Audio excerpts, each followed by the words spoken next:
Señor, Su Majestad, Su Majestad, debe de ser profundamente agotador vivir completamente solo. El gobierno británico se ha visto envuelto en una situación que no se había producido en décadas. Lo que comenzó como un proyecto de ley aparentemente discreto, impulsado por el primer ministro Keir Starmer, se transformó rápidamente en un escenario totalmente caótico, cuando el rey Carlos decidió bloquear y oponerse públicamente a las órdenes del jefe de gobierno. ¿Qué exigía exactamente el primer ministro y por qué el rey Carlos, conocido por su estricto respeto a las normas constitucionales, decidió desafiarlo de manera tan abierta? Acompáñenos a descubrir esta impactante historia sobre el caos que estalló en el seno del gobierno británico. La ley que encendió la mecha. La crisis comenzó cuando el primer ministro Keir Starmer emitió una orden ejecutiva exigiendo la aprobación real inmediata de su controvertida reforma migratoria. El mensaje fue claro e intimidante: firmar antes de la medianoche o afrontar consecuencias jamás dirigidas a un monarca. El proyecto de ley otorgaba a los ministros amplios poderes para anular prerrogativas reales en materia de inmigración. Entre las medidas propuestas figuraba incluso la posibilidad de confiscar bienes a solicitantes de asilo para cubrir costes, lo que provocó profundas divisiones dentro del propio partido. Algunos diputados acusaron a sus compañeros de no tomarse en serio la indignación pública frente a la inmigración ilegal y el sistema de asilo. Los conservadores, por su parte, afirmaron que podrían apoyar al gobierno para aprobar las duras nuevas leyes en caso de una rebelión significativa dentro del Partido Laborista. Sin embargo, en realidad, la propuesta era una granada constitucional disfrazada de política pública. Todos los asesores en Downing Street lo sabían. Todo el personal del palacio lo sabía. Y el rey Carlos, sin duda, también era plenamente consciente de ello. Aún así, la reacción del monarca sorprendió al mundo de una forma que nadie había anticipado. El rey respondió con una decisión tan inédita que envió ondas de choque por todo Westminster. Se negó, sin rodeos ni fórmulas diplomáticas, una negativa directa, redactada en un lenguaje formal que heló la sangre incluso en el Palacio de Buckingham. En su escrito, el rey afirmó que los poderes reclamados por la ley excedían los límites constitucionales y que no podía, en conciencia, aprobar una legislación que alterara el equilibrio entre la corona y el parlamento sin una revisión adecuada. En cuestión de minutos, el pánico se apoderó del gobierno. Fuentes internas describieron la furia de Starmer como volcánica. Su rostro enrojeció, sus manos temblaban. Convocó de inmediato una reunión de emergencia del gabinete, donde el ambiente se volvió irrespirable. Ministros susurraban que nunca antes lo habían visto perder el control de esa manera. Según testigos cercanos, estrelló la carta del rey sobre la mesa y gritó que el monarca había olvidado quién gobernaba realmente el país, afirmando que la monarquía existía por voluntad del gobierno.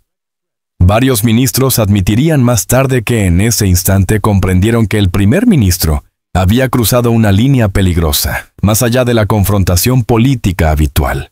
Entonces, Starmer dio un paso aún más extremo, sobrepasando todos los límites constitucionales. Llamó directamente al Palacio de Buckingham, exigiendo hablar con el rey. La solicitud fue rechazada por el secretario privado, lo que solo aumentó su comportamiento errático. Testigos relataron que su voz se quebró de rabia mientras lanzaba amenazas. Ningún primer ministro británico había hablado jamás de ese modo con la corona. Según se informó, insistió en hablar inmediatamente con Carlos. Fue rechazado de nuevo y pronunció advertencias que dejaron sin palabras incluso a políticos veteranos. La crisis ya era oficial, pero una nueva ola de confusión se estaba gestando, y resultaría aún más devastadora de lo esperado. Las historias humanas que avivaron el fuego y la respuesta del rey Carlos. Mientras Westminster se consumía en la ira del primer ministro, la indignación popular llevaba tiempo hirviendo bajo la superficie. Veteranos ancianos, abandonados por un sistema sanitario colapsado, se convirtieron en el símbolo vivo de la frustración nacional. Uno de ellos era James Patterson, un veterano de guerra de las Malvinas de 71 años, que esperó 9 meses para una operación cardíaca vital.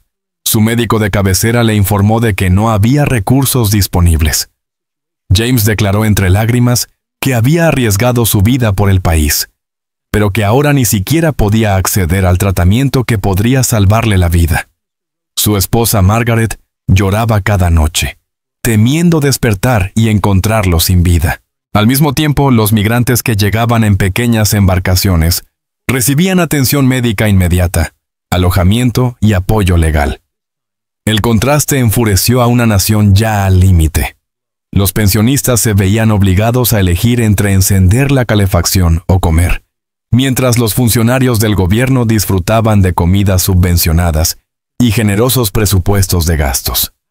La presión del resentimiento colectivo no dejaba de aumentar. No es de extrañar que esta ira popular echara más leña al fuego de la crisis constitucional. Cada familia tenía una historia. Cada ciudad albergaba una protesta a punto de estallar. El Reino Unido estaba al borde de la explosión, y el enfrentamiento de Starmer con el rey había sido la chispa decisiva. Sin embargo, la injusticia sufrida por los veteranos que habían dedicado su vida a la nación no fue la única historia que agravó el caos. Con el presidente abordando anoche esta misma cuestión en Oriente Medio, el general Sir Nick Parker describió además la nueva legislación de Keir Starmer sobre Irlanda del Norte como una medida profundamente preocupante. Una amenaza directa para la seguridad nacional, advirtiendo que esta situación dejaría a los militares con el temor constante de ser perseguidos en el futuro mediante demandas legales abusivas por haber cumplido con su deber.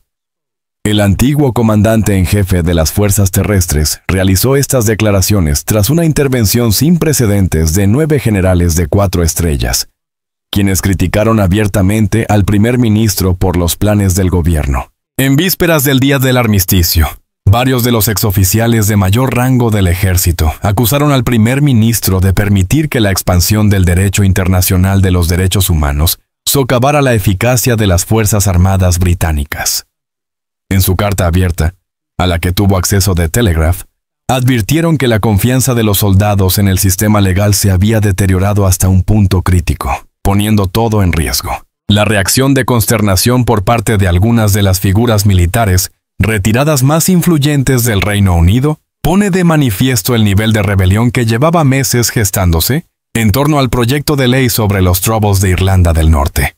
Por su parte, el general Sir Richard Barrons, ex jefe del Mando Conjunto de las Fuerzas Armadas del Reino Unido, fue uno de los firmantes y afirmó que el peligro para las fuerzas especiales era especialmente grave. En declaraciones a The Telegraph antes de que la carta se hiciera pública, señaló: «Estamos viendo cómo este efecto dominó se extiende entre algunos de los soldados más preparados y competentes del ejército británico, especialmente en las fuerzas especiales.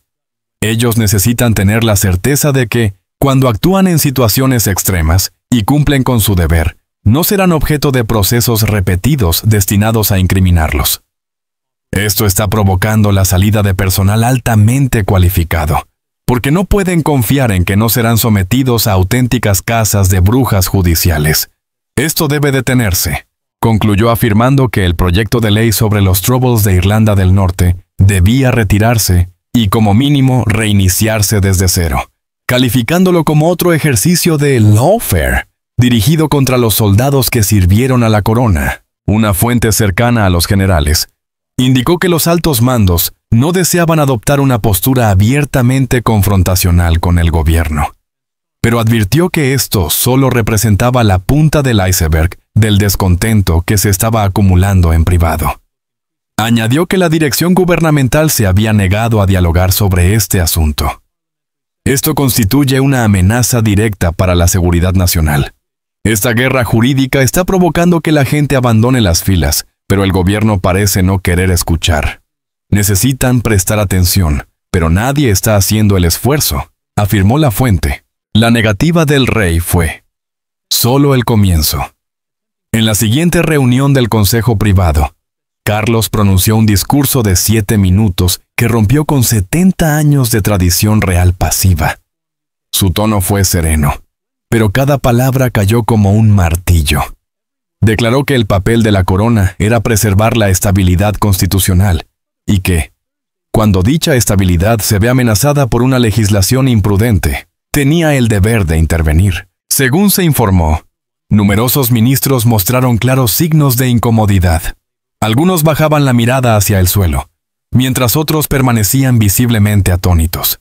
Era un monarca ejerciendo plenamente el poder que la Constitución le otorga, aunque la política moderna prefiera fingir que ese poder no existe. Posteriormente, fuentes internas del palacio revelaron que Carlos llevaba meses preparándose. El rey había mantenido consultas secretas con expertos en derecho constitucional e incluso conversaciones privadas con antiguos primeros ministros de distintos partidos. También realizó un análisis exhaustivo de crisis pasadas en todo el Commonwealth. Sabía perfectamente lo que estaba haciendo. Según fuentes de alto nivel del palacio que hablaron bajo condición de anonimato, Carlos consultó con antiguos asesores de su madre antes de tomar la decisión. Se trata de los mismos expertos constitucionales que guiaron a la reina Isabel II durante 70 años sin que se produjera una sola crisis grave. Su consejo fue unánime y claro. Si el proyecto de ley de Starmer avanzaba sin control, sentaría un precedente que futuros gobiernos podrían utilizar para desmantelar todas las salvaguardias constitucionales del Reino Unido. Uno de los antiguos asesores lo expresó sin rodeos. El proyecto no trataba realmente de inmigración, sino de decidir si el Reino Unido seguiría siendo una monarquía constitucional o si estaba deslizándose hacia una dictadura electa. Contrariamente a la imagen de un primer ministro enfurecido, la negativa del rey no fue un acto impulsivo de poder monárquico, sino una defensa constitucional cuidadosamente calculada. Sin embargo, ni siquiera el rey Carlos pudo prever el impacto que Westminster estaba a punto de sufrir. Las consecuencias del caos no tardaron en manifestarse. Los mercados financieros reaccionaron con una rapidez brutal. En apenas 90 minutos tras la negativa real, miles de millones desaparecieron del FTSE. La libra esterlina cayó con fuerza frente al dólar. Los inversores internacionales comenzaron a dudar de la estabilidad del Reino Unido. Si el gobierno y la monarquía estaban enfrentados, ¿qué garantías quedaban? El Banco de Inglaterra convocó reuniones de emergencia que se prolongaron hasta altas horas de la noche. Analistas advirtieron que, si la crisis se prolongaba siquiera una semana más, podría ser necesaria una intervención directa para evitar el colapso de la moneda. Perseguir a estos criminales despreciables es una prioridad absoluta. Siempre he dicho que el abuso y la explotación, especialmente en forma de grooming, constituyen crímenes atroces. El sistema político comenzó a desmoronarse incluso más rápido de lo que los mercados financieros podían reaccionar. Dentro del Partido Laborista, la situación se deterioró de inmediato. Según fuentes internas, Angela Rayner perdió los estribos durante una reunión estratégica, gritando que Starmer había perdido completamente el juicio. David Lammy, por su parte, se negó a defender al primer ministro en televisión. Diputados veteranos criticaron públicamente al gobierno por excederse en sus atribuciones, argumentando que el enfrentamiento con la monarquía era innecesario. Sin embargo, lejos de calmarse, la crisis no hizo más que intensificarse. A medida que la tensión entre el gobierno y la corona aumentaba, el panorama se volvía cada vez más inquietante. Grupos de WhatsApp con nombres como Respuesta a la Crisis Constitucional y Liderazgo de Emergencia del Partido no dejaban de recibir mensajes cada pocos segundos, mientras la opinión pública explotaba. Un ministro escribió que el primer ministro estaba acabado. Otro advertía que debían actuar con rapidez o perderían sus escaños. Entre bastidores ya comenzaban a gestarse desafíos al liderazgo. Durante la sesión de preguntas al primer ministro, Starmer se mostró visiblemente abatido. La cámara estalló en aplausos, pero él permanecía aislado, rodeado de un parlamento que veía en su comportamiento una deriva autoritaria. Y ese aislamiento solo fue el principio. Se avecinaba un movimiento aún más oscuro, esta vez impulsado por el propio Starmer. Rishi Sunak, habitualmente prudente y conciliador, lanzó un ataque demoledor.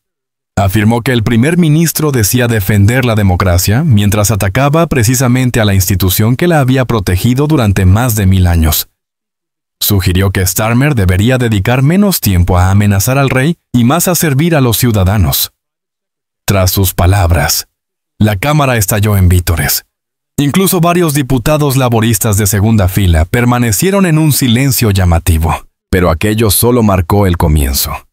Lo que ocurrió después de la sesión de preguntas reveló hasta qué punto Starmer se encontraba acorralado.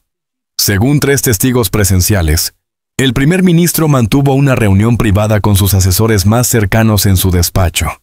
Los guardias de seguridad alcanzaron a oír fragmentos de la conversación, y el tema era inquietante.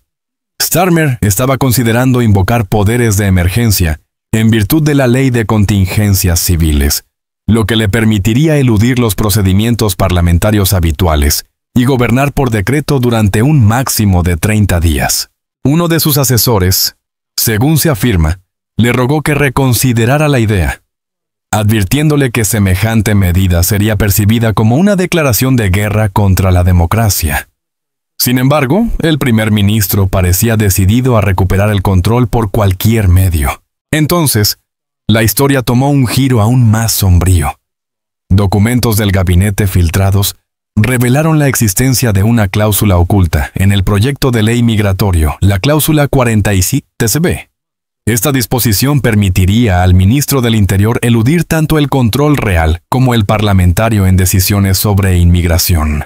Un acaparamiento de poder disfrazado de reforma. Un golpe constitucional escondido a plena vista. Sorprendentemente, Starmer no era la única figura ganando impulso en las sombras.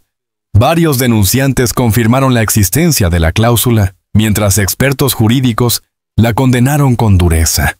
En términos claros, un primer ministro intentaba desmantelar los mecanismos de control y equilibrio que han protegido la democracia británica durante siglos. Buscaba instaurar un gobierno arbitrario, reclamando poderes de emergencia sin supervisión, sin rendición de cuentas y sin límites. Las consecuencias para la democracia serían absolutamente devastadoras. Los principales periódicos del país, de todas las tendencias, atacaron la medida sin piedad, calificándola de autoritaria y propia de un dirigente obsesionado con el poder. The Times la describió como la extralimitación gubernamental más peligrosa desde la época de Cromwell.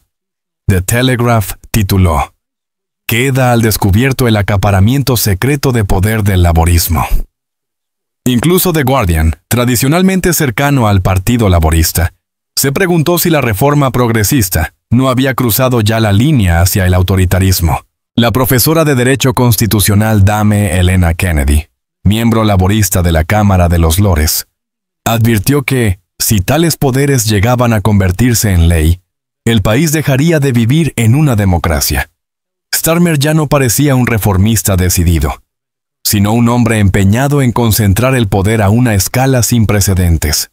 El ascenso de Nigel Farage. Mientras el gobierno se sumía en un caos cada vez mayor, Nigel Farage, diputado británico y líder de Reform UK, estaba viviendo el momento político más importante de su carrera.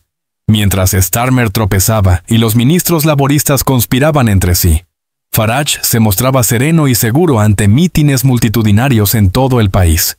Mientras el laborismo ardía, Nigel Farage avanzaba con fuerza. En sus discursos ante auditorios repletos, Farage proclamaba que él no era quien atacaba a la monarquía, ni quien intentaba reescribir la Constitución.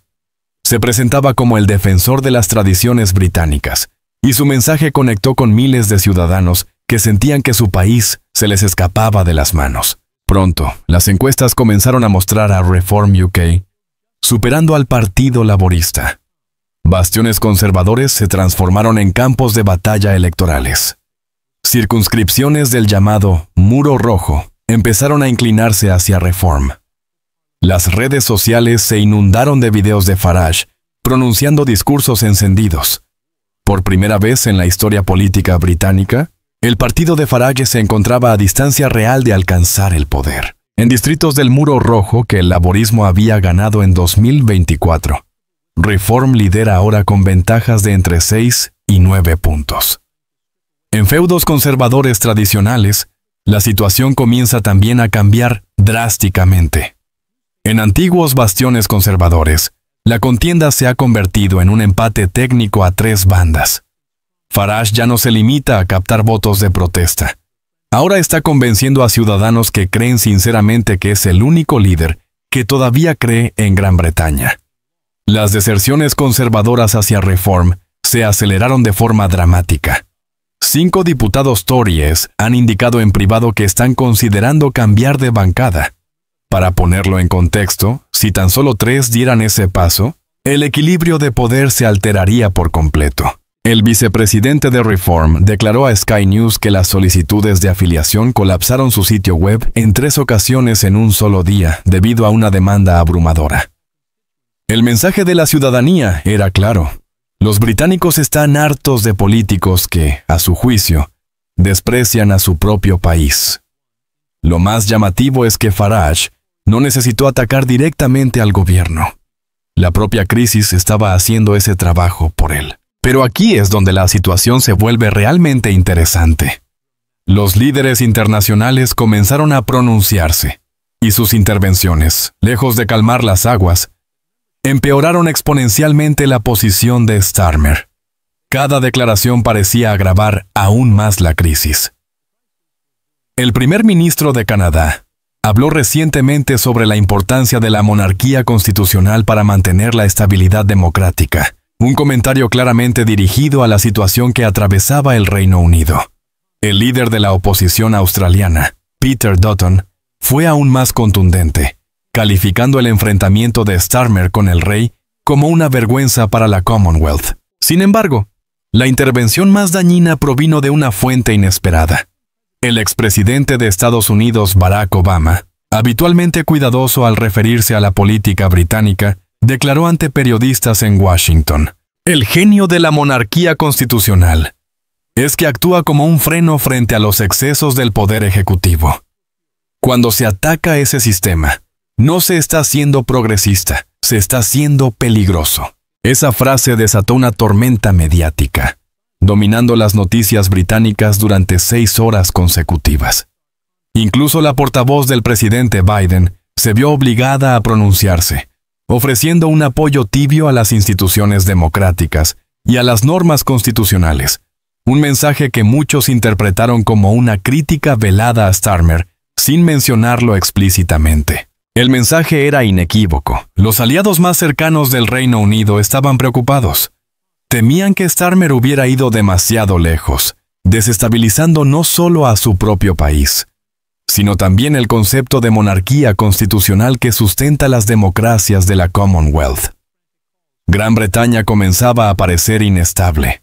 Los aliados estaban inquietos, los inversores, nerviosos, los ciudadanos, furiosos. Dentro del número 10 de Downing Street, el pánico dio paso a la desesperación.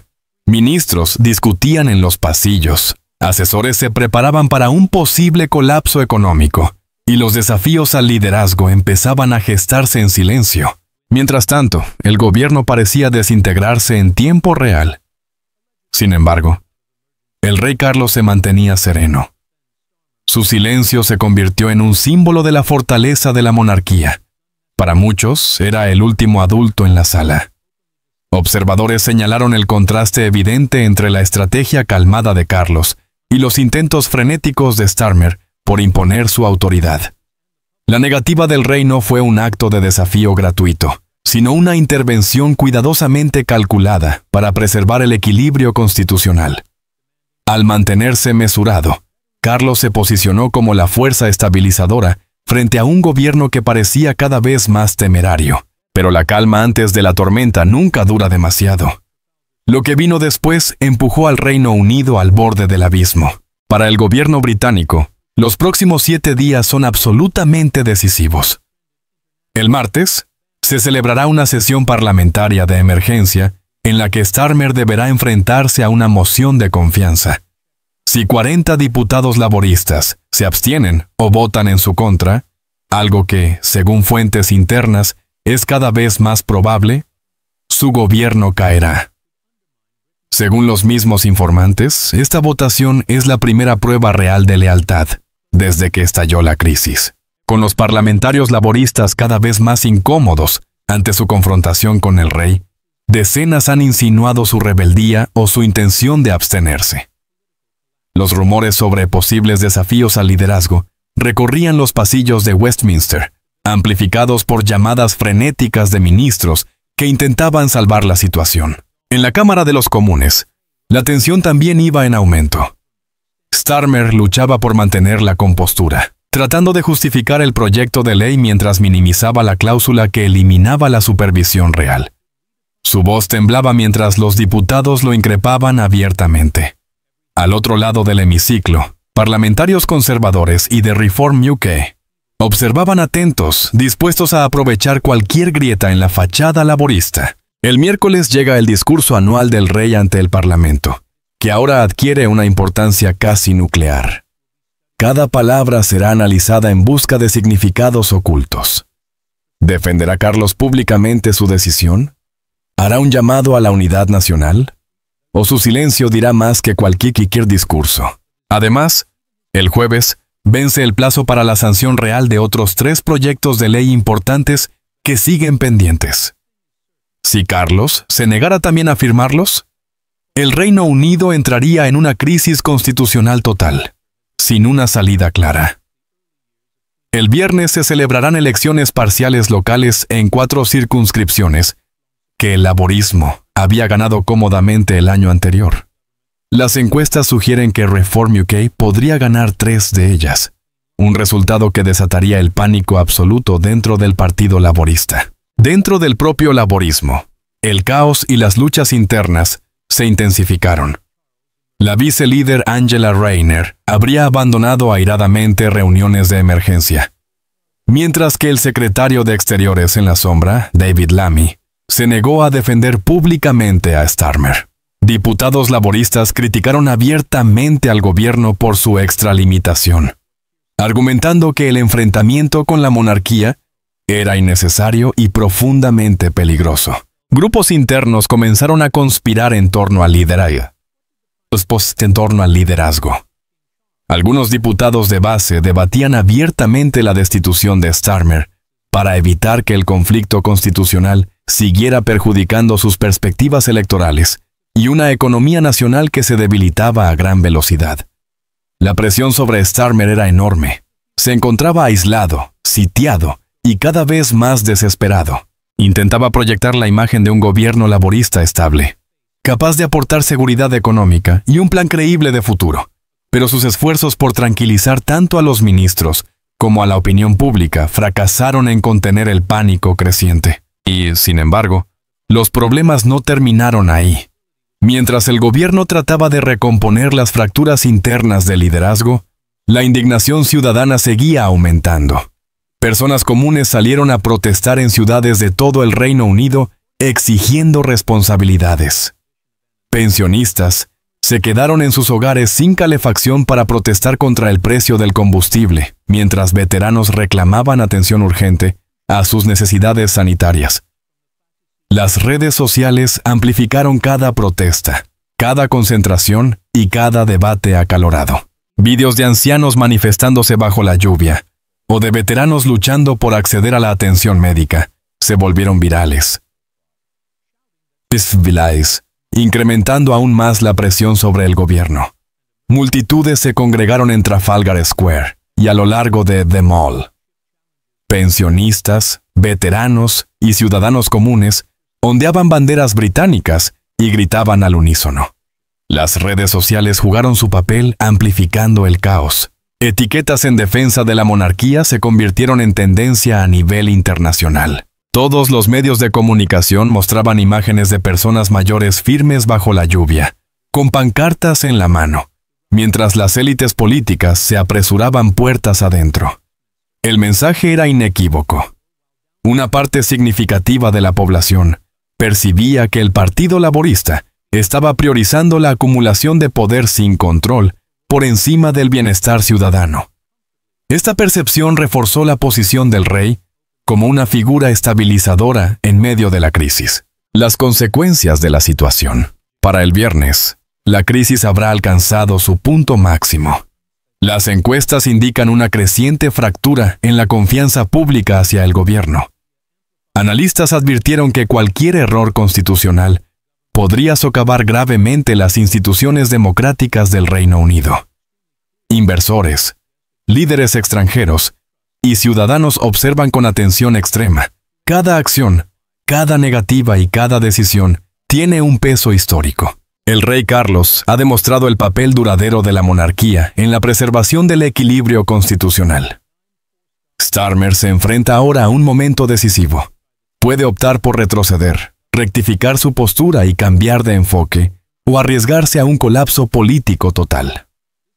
Mientras tanto, Reform UK y Nigel Farage continúan ganando fuerza y respaldo popular de forma alarmante, posicionándose como una alternativa a la que muchos ciudadanos podrían verse empujados ante la percepción de inestabilidad y caos. Dicho sin rodeos, el Reino Unido se encuentra en una encrucijada.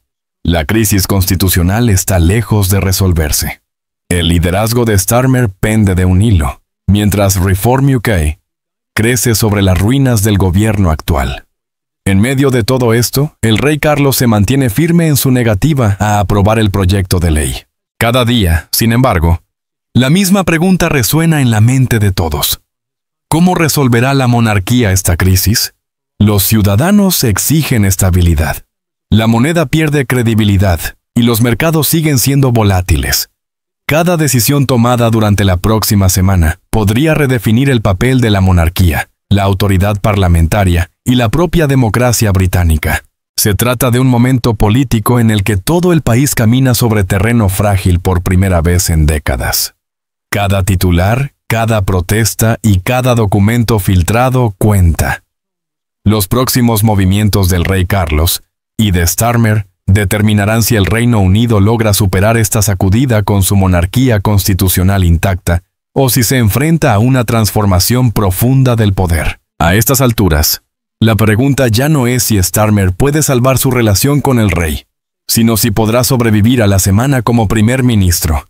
El país observa cómo su gobierno parece desmoronarse en tiempo real, cómo la economía se resiente bajo la incertidumbre constitucional y cómo el panorama político se transforma de maneras imprevisibles. Nadie lo había previsto.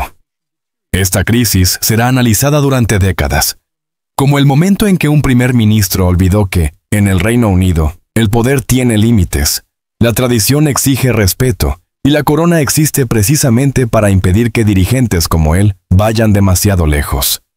En el centro mismo de este caos se encuentra Keir Starmer. Hasta hace apenas unas semanas, nadie hablaba de recortes presupuestarios ni de colapso institucional. Sin embargo, tras puertas cerradas, Starmer aparece cada vez más aislado, desesperado y claramente superado por la situación. Incluso sus aliados más cercanos reconocen que cometió un error de cálculo catastrófico. Una figura senior del Partido Laborista declaró a The Times que Starmer creyó que podía intimidar al rey del mismo modo que presiona a diputados dóciles. Olvidó que Carlos se ha preparado para este papel durante 70 años. Hay algo indiscutible. La percepción pública ha cambiado radicalmente. Carlos pasó de ser visto como un monarca de transición, atrapado bajo la sombra imposible de su madre, a convertirse en una fuerza estabilizadora en medio del colapso gubernamental. Las encuestas reflejaron este giro casi de inmediato. El respaldo a la reacción del rey frente a las exigencias opresivas del primer ministro no dejó de crecer, alcanzando en algunos casos niveles que no se veían desde los primeros años del reinado de Isabel II. Las generaciones mayores calificaron su decisión de digna y responsable. Los votantes jóvenes, que tradicionalmente prestaban poca atención a la monarquía, admitieron sentirse aliviados de que alguien con poder finalmente dijera «basta». Incluso simpatizantes históricos del Partido Laborista expresaron públicamente su decepción y su sensación de traición por parte del gobierno. Los críticos del Ejecutivo elogiaron al rey por hacer lo que los ministros se negaron a hacer: trazar una línea clara. Al mismo tiempo, muchos críticos de la monarquía se encontraron en una posición incómoda. Incluso quienes rechazan la institución tuvieron que reconocer que Carlos había frenado a un primer ministro decidido a imponer una ley con un alcance extraordinariamente excesivo. Lejos de debilitar la democracia, la corona la había protegido de forma inesperada. Al final, la crisis produjo un resultado que nadie anticipó. El rey Carlos salió fortalecido, el parlamento quedó fracturado y la ciudadanía despertó a la fragilidad de su propia democracia. El primer ministro, en cambio, se enfrentó a un ajuste de cuentas político del que ya no podía escapar. Starmer lleva poco más de un año como primer ministro. No se trata, ni de lejos, de una lucha equilibrada. Y aquí surge la pregunta clave. ¿Acaba Starmer de destruir toda su carrera política al elegir este enfrentamiento? ¿O ha demostrado el rey Carlos que la monarquía todavía tiene dientes cuando el Reino Unido necesita ser protegido?